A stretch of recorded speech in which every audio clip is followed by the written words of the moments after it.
총선 바로미터라고 불렸던 강서구청장 선거가 민주당의 완승으로 끝났습니다. 앞으로 전국에 어떤 영향을 미칠지 정치부 이혁근 기자와 진단해 보겠습니다. 어서 오십시오. 네, 일단 밤사이 결과가 나왔습니다. 격차가 저희가 생각했던 것보다 좀 많이 벌어진 것 같습니다. 일단 국민의힘 분위기는 좀 어떻습니까?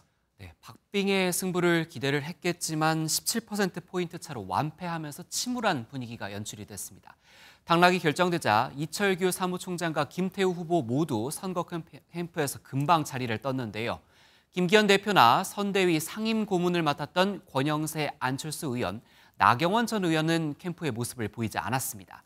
유상범 수석 대변인은 강서구민과 국민들께서 국민의힘에 보낸 따끔한 질책을 무겁게 받아들인다는 입장문을 냈습니다. 국민의힘은 잠시 뒤인 오전 8시 비공개 최고위원회의를 열고 선거 패배 수습 방안을 논의할 예정입니다. 네, 앞서 말씀하신 이 비공개 최고위원 회의에서 아무래도 이 책임론이 제기가 될 것 같은데요. 이 패배 책임을 두고 국민의힘 내부 어떤 좀 변화가 있을 것으로 볼 수 있을까요? 네, 강서구가 민주당의 텃밭인 만큼 국민의힘 입장에선 패배를 전혀 예상치 못했던 건 아닙니다. 하지만 총력전을 벌였음에도 격차가 너무 컸죠. 수도권 위기론이 현실화됐다는 평가가 나오면서 혁신하지 않으면 총선도 진다는 인식이 힘을 얻을 것으로 보입니다. 다만 패배 책임을 모두 지도부에 지우기 어렵다는 인식도 있어서 당장 비상대책위원회를 띄우는 식의 급격한 변화는 없을 가능성이 큽니다.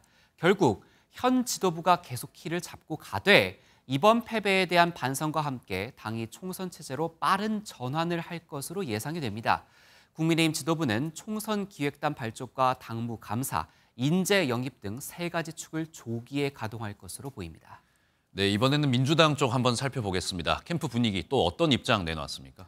네, 문전성시를 이루며 마치 잔치집 같았습니다.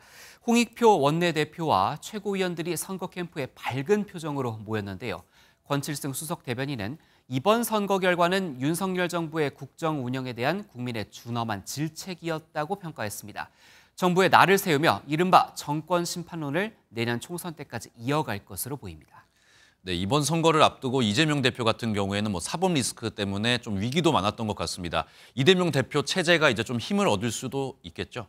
네, 이재명 대표 체제가 공고해질 발판이 마련됐다, 이런 평가가 나옵니다.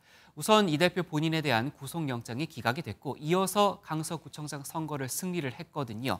그렇기 때문에 여러 가지의 전망이 나오지만 다만 이 대표가 자만심을 경계하는 모습을 보였습니다. 이 대표는 민주당의 승리라 생각하지 않는다며 한때 집권장이던 민주당의 안일했음과 더 치열하지 못했음과 여전히 부족함을 다시 한번 성찰한다고 밝혔습니다. 이 대표가 서둘러 기강 잡기에 나서는 모양새인데요. 실제로 일각에선 민주당이 이번 승리를 발판으로 현재 진행 중인 국정감사와 내년도 예산안 심사, 입법 활동 등에서 독주 행태를 이어가는 등의 자만심을 경계해야 한다는 목소리가 계속 나오는 상황입니다. 네, 오늘 말씀은 여기까지 듣겠습니다. 지금까지 정치부 이혁근 기자였습니다.